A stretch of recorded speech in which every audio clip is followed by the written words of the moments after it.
내가 얘기하려는 거 들어봐봐. 자, 7월 말부터 급격하게 전세 매물이 감소했다고 한다. 자, 그런데 집이 없어진 게 아닌데 왜 전세 매물이 감소했다고 하는 걸까? 근데 뉴스를 보면은 임대차법이 개정됨으로써 이 전세 매물이 없어졌다고 하더라. 이거야.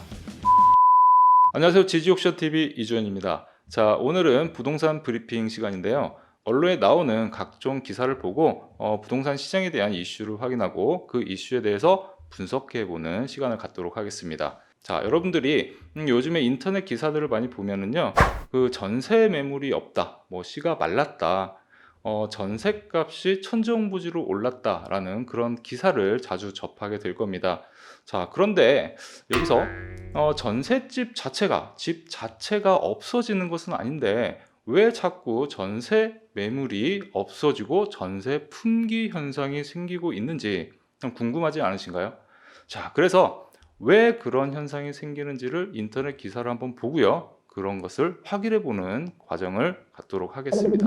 자, 제가 인터넷 기사를 하나 가져왔는데요. 자, 머니에스바 김노양 기자님이 쓰신 그런 기사입니다. 자, 제목을 보니까 임대차법 개정 후에 기존 세입자가 눌러 앉았다.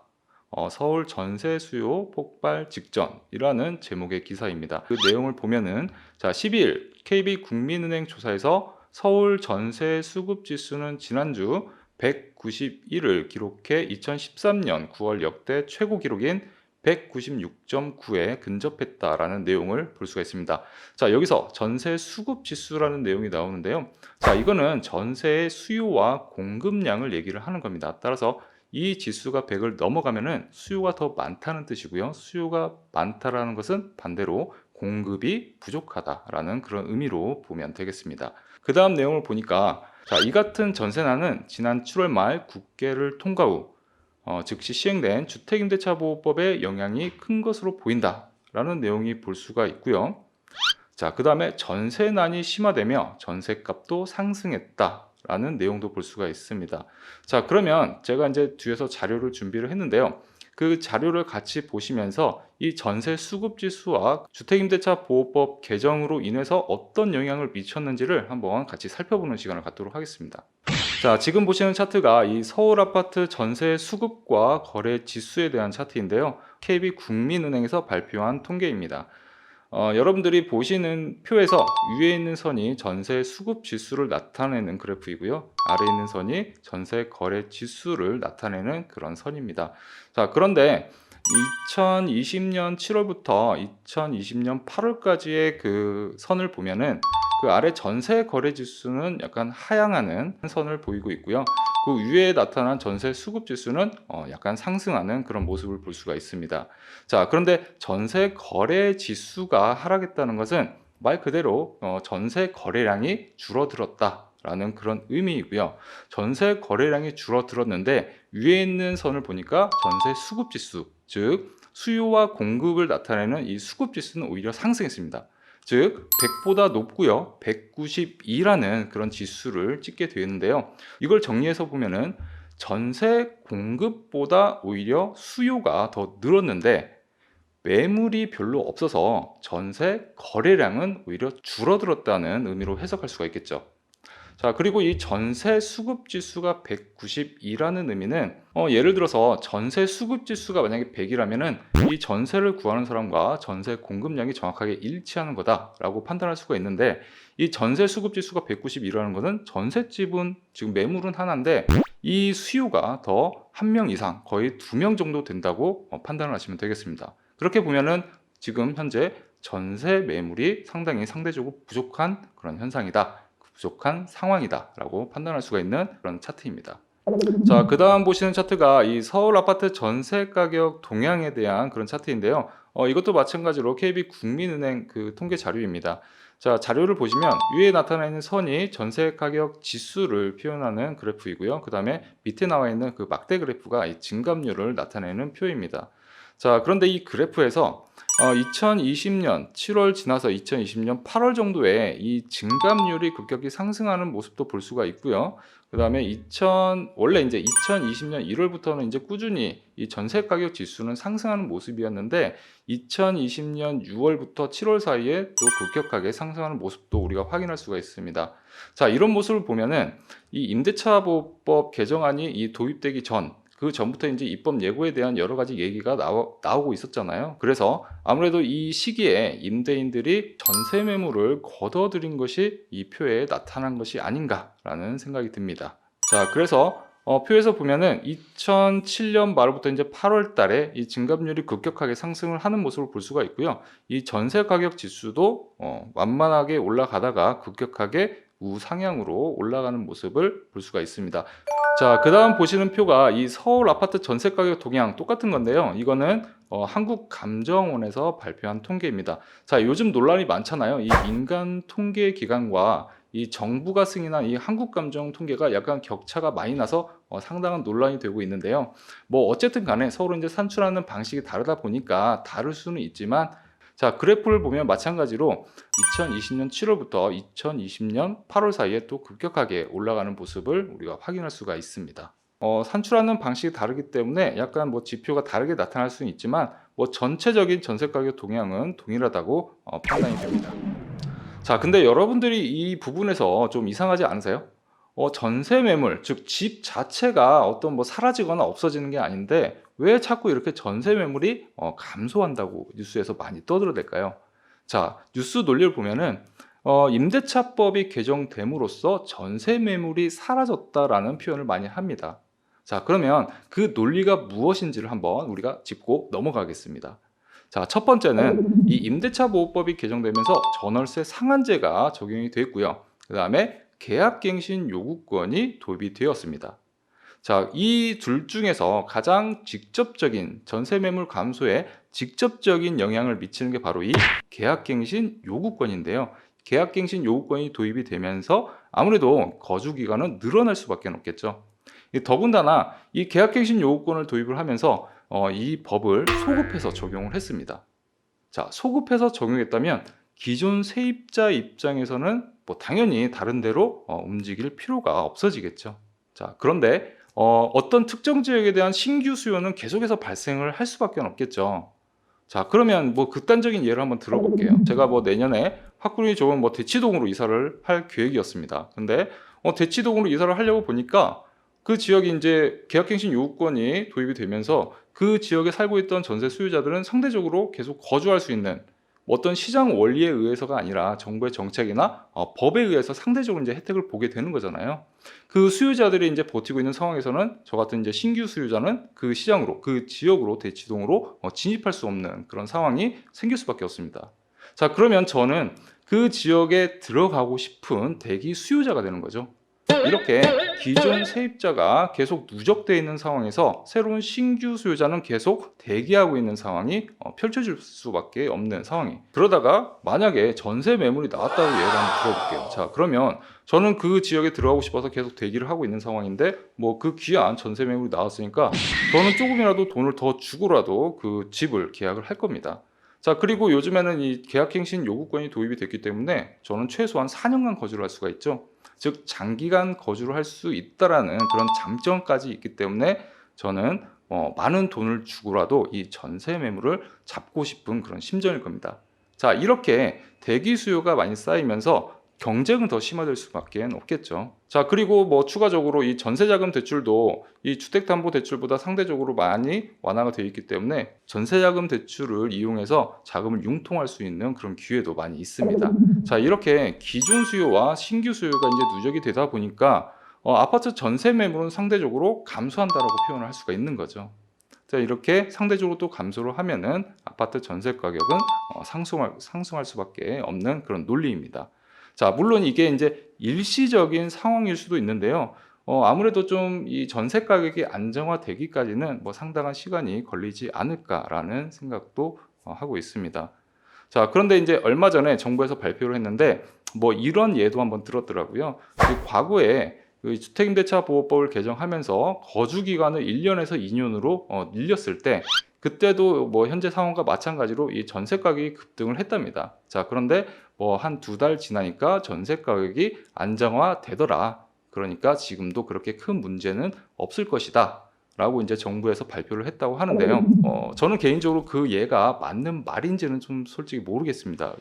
왜냐하면 그때 당시에도 이 전세 가격이 급등을 했거든요. 급등을 하고 나서 뭐 2달 후에 이제 그 전세 가격 상승률이 둔화되었을 수는 있는데 그걸 보고 전세 가격이 안정화되었다라고 표현하는 게 맞는 것인지 약간 의문이 들기도 합니다.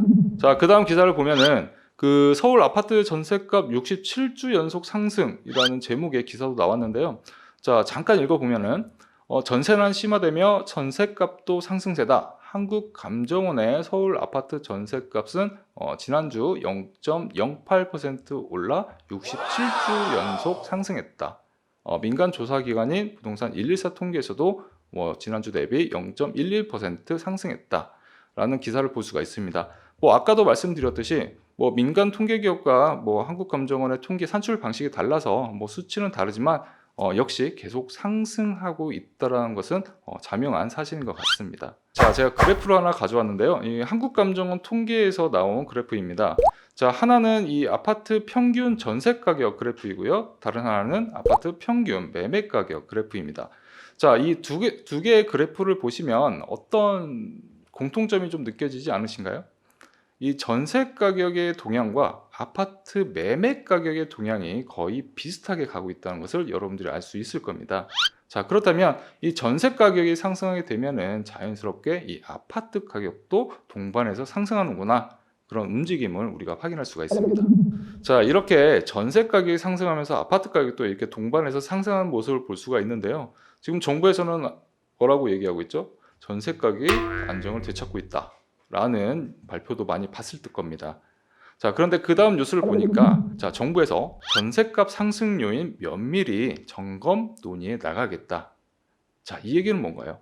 결국 정부에서도 이 전세값이 현재 불안정하고 거기에 따른 매매 가격도 불안정하다는 것을 스스로 인정하는 그런 대목이 아닌가 싶습니다.